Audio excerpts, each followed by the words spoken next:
प्रदेश में संचालित कुल 159 आईटीआई का होगा डिजिटाइजेशन, बनेंगे स्मार्ट क्लासरूम। प्रदेश भर के हजारों आईटीआई प्रशिक्षुओं से होगा संवाद। 372 पदों पर प्रशिक्षकों की भी होगी नियुक्ति।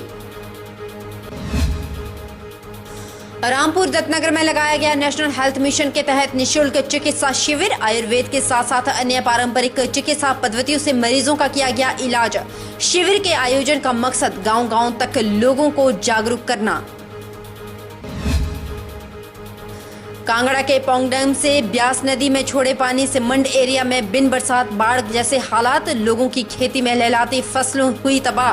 करीब 600 एकड़ से अधिक की भूमि में लगी 3 से 4 करोड़ की फसल को नुकसान। किसानों ने की सरकार से मुआवजे की मांग। और नलवाड़ी मेले में आज से पैराग्लाइडिंग की राष्ट्रीय स्तरीय प्रतियोगिता शुरू। मानव परिंदों ने भरी उड़ानें। डीसी बिलासपुर ने कहा, एडवेंचर प्रतियोगिताएं आने वाले समय के लिए संजीवनी होगी सिद्ध। नमस्कार, स्वागत है आपका HP 24/7 में। मैं हूं आपके साथ परी शर्मा। शुरुआत करते हैं डिजिटाइजेशन से। प्रदेश में संचालित कुल 159 आईटीआई का डिजिटाइजेशन होगा। स्मार्ट क्लासरूम भी बनेंगे, जिसकी वजह से प्रदेश भर के हजारों आईटीआई प्रशिक्षुओं से सीधे संवाद होगा। रविवार को मंडी जिला के जोगिंदरनगर में पत्रकार वार्ता के दौरान तकनीकी शिक्षा मंत्री रामलाल मार्कंडे ने कहा कि युवाओं को रोजगार के अधिक संसाधन उपलब्ध करवाने के उद्देश्य से प्रदेश के सभी आईटीआई का आधुनिकीकरण किया जाएगा। इस संदर्भ में प्रदेश सरकार और तकनीकी शिक्षा विभाग ने केंद्र सरकार को प्रस्ताव भी सौंपा है। 372 पदों पर प्रशिक्षकों की भी नियुक्ति होगी, ताकि संस्थान में चल रही सभी व्यवसायों पर गुणवत्तावान शिक्षा का लाभ प्रशिक्षकों को मिले। रामलाल मार्कंडे ने हॉर्टिकल्चर और एग्रीकल्चर के नए व्यवसायों को भी आईटीआई में शुरू करने की बात कही। इसके अलावा 2 साल के कोर्सों के दाखिले की प्रक्रिया प्रत्येक वर्ष में करने की बात कही। आईटीआई के प्रशिक्षकों को अधिक से अधिक रोजगार मिले, इसके लिए रोजगार मेले लगाने की भी घोषणा की। वहीं सरकारी क्षेत्र में आईटीआई प्रशिक्षकों को अधिक से अधिक रोजगार दिलाने का भरोसा दिलाया। पत्रकारों को संबोधित करते हुए रामलाल मार्कंडे ने प्रदेश भर की 159 आईटीआई का डिजिटलाइजेशन होते ही प्रदेश के मुख्यमंत्री भी प्रशिक्षुओं से सीधा संवाद कर पाएंगे। उन्होंने जोगिंदरनगर के लड़फड़ोल क्षेत्र में मुख्यमंत्री के द्वारा दी गई आईटीआई की सौगात पर कहा कि भूमि आईटीआई के नाम स्थानांतरित होते ही आलीशान भवन का निर्माण कार्य शुरू होगा, जिससे इसका लाभ प्रशिक्षुओं को मिलेगा। स्वावलंबन और प्रधानमंत्री स्टार्ट योजना के तहत प्रशिक्षुओं को व्यवसाय स्थापित करने के लिए ऋण की उपलब्धता करवाई जाएगी, ताकि प्रशिक्षु आत्मनिर्भर बन पाएं। जो आईटीआई जोगिंदरनगर है वो रैंकिंग के हिसाब से हिमाचल प्रदेश के पहले नंबर पर है। हमने इस बार बहुत से विषय हिमाचल प्रदेश के मुख्यमंत्री आदरणीय ठाकुर जयराम जी ने फैसला किया है, जितने हमारे आईटीआई हैं उसको हम जो है डिजिटलाइज करने वाले हैं। हर आईटीआई के अंदर जो है एक स्मार्ट क्लासरूम होगा। हर आईटीआई के अंदर जैसे आप देख रहे हैं कि वीडियो लगे होंगे।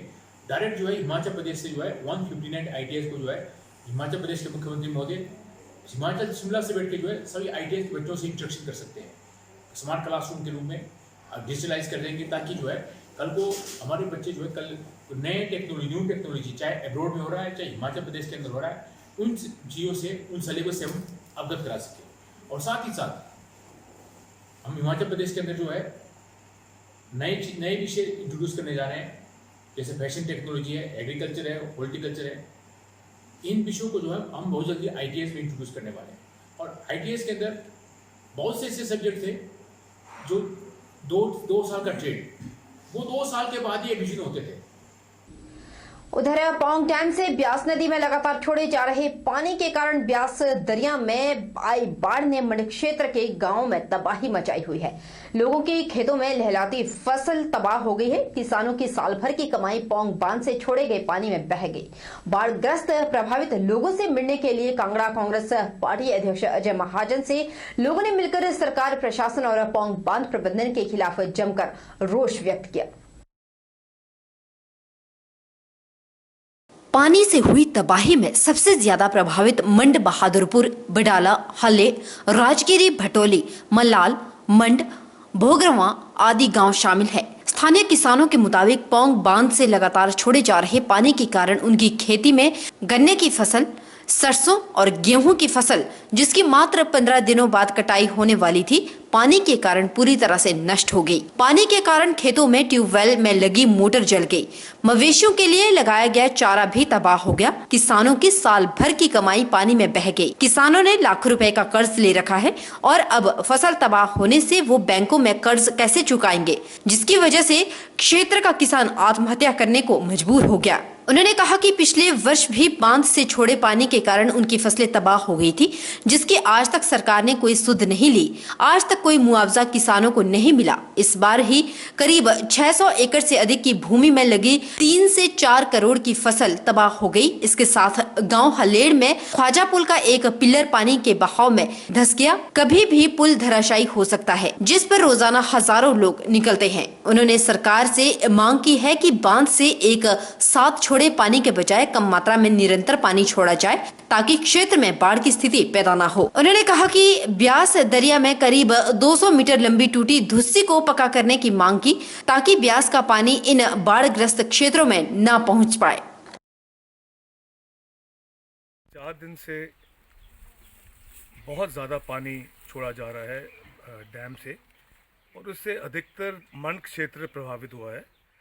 और कुछ गांव जो यहाँ पे जैसे भादपुर है, मलाल है, ये बडाला है, हटली है, राजगीर है, हलिया है, और काफ़ी और यहाँ पे क्षेत्रमान क्षेत्र है। बाकी तो हुआ ही हुआ है पूरे क्षेत्र में, पर यहाँ पे तो आज मैं यहाँ पे टूर करने आया हूँ। और लोग जो हैं इनकी सारी फसलें तबाह हो गई हैं। अभी 10-12 दिन में एक कटाई शुरू होनी थी, और ये जो पानी एकदम छोड़ दिया गया, वो सारी की सारी फसलें नष्ट तबाह हो गई हैं। हमारी ये एक तो पूरी चैनलाइजेशन होनी चाहिए ब्यास की, क्योंकि पूरा मंड क्षेत्र तभी बचेगा अगर प्रॉपर चैनलाइजेशन हो जाए। एसडीएम इंदौरा सोमिल गौतम ने बताया कि जल्द ही किसानों के हुए नुकसान का प्रशासन आंकलन करेगा और रिपोर्ट बनाकर उपायुक्त कांगड़ा को प्रेषित की जाएगी। जी, और इसके साथ साथ मैं सारी आसपास की जनता को एक संदेश देना चाहूँगा। ये बहुत ज़रूरी वार्निंग है कि दरिया के पानी के आसपास बिल्कुल मत जाएं। अगले 45 दिनों तक पानी का फ्लो बढ़ा रहेगा। इसके बारे में डायरेक्शंस आ गई हैं ऊपर से, तो सभी आसपास के लोगों से अपील है कि उस दरिया के पास बिल्कुल मत जाएं। धन्यवाद। इसमें ऐसे है जो टोटल नुकसान हुआ है उसका आंकलन किया जा रहा है, रिपोर्ट लेके ऊपर भेजी जा रही है और निश्चित तौर पे उनको मुआवजा दिया जाएगा। उधर ज्वालामुखी की अग्रवाल ट्रस्ट धर्मशाला में अंतर्राष्ट्रीय नारायण सेवा संस्थान उदयपुर द्वारा निशुल्क कृत्रिम अंग प्रदान करने के कैंप का आयोजन किया गया। योजना बोर्ड उपाध्यक्ष एवं विधायक रमेश धवाला ने विधिवत पूजा अर्चना कर इस कैंप का आगाज किया।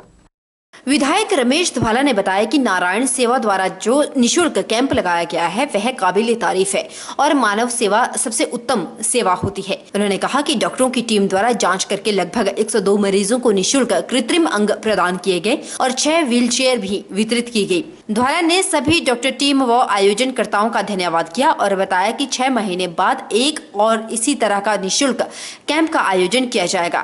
कैंप में पोलियोग्रस्त दिव्यांगों और पैरालाइज मरीजों का चयन कर कृत्रिम अंग का नाप लिए गए और कृत्रिम अंग वितरित किए गए।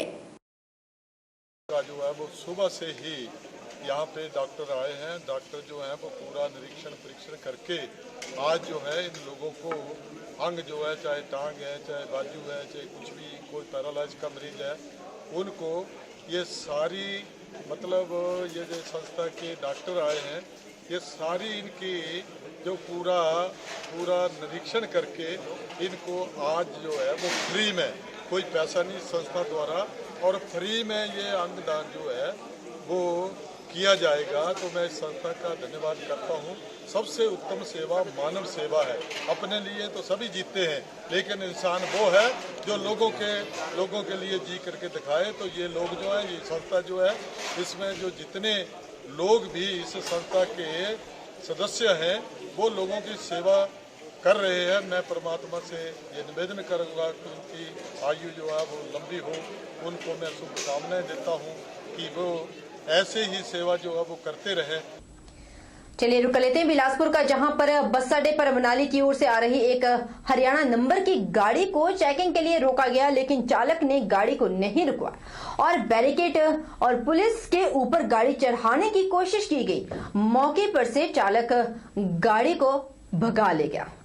पुलिस के मुताबिक चालक ने अपनी गाड़ी में 2 नंबर प्लेट्स इस्तेमाल की हुई थी, जिनके नंबर अलग अलग पाए गए। पुलिस ने अपनी टीम की सहायता से गाड़ी को नौणी के पास रोका, जहां पर चालक गाड़ी भगाने की कोशिश करने लगा, लेकिन चालक वहां से भागने में नाकाम हुआ।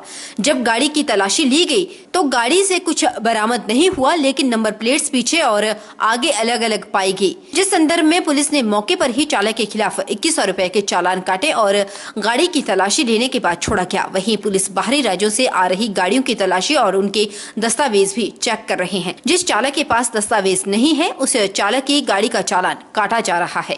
एएसपी अमित कुमार ने बताया कि पुलिस ने गाड़ियों की चेकिंग के लिए बिलासपुर में जगह जगह नाका लगा रखा है और बिना कागजात के कोई भी गाड़ी पकड़ी जाती है तो उसका मौके पर ही चालान काटा जा रहा है।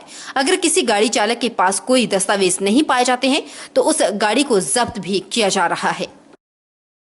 नालागढ़ उपमंडल के अंतर्गत हाल ही में कोरोना वायरस के नए मामले आने के उपरांत उपमंडल प्रशासन नालागढ़ और जिला पुलिस बत्ती निरंतर कड़ी कार्यवाही कर रहा है और इस विषय में शून्य सहनशीलता की नीति को अपनाया जा रहा है।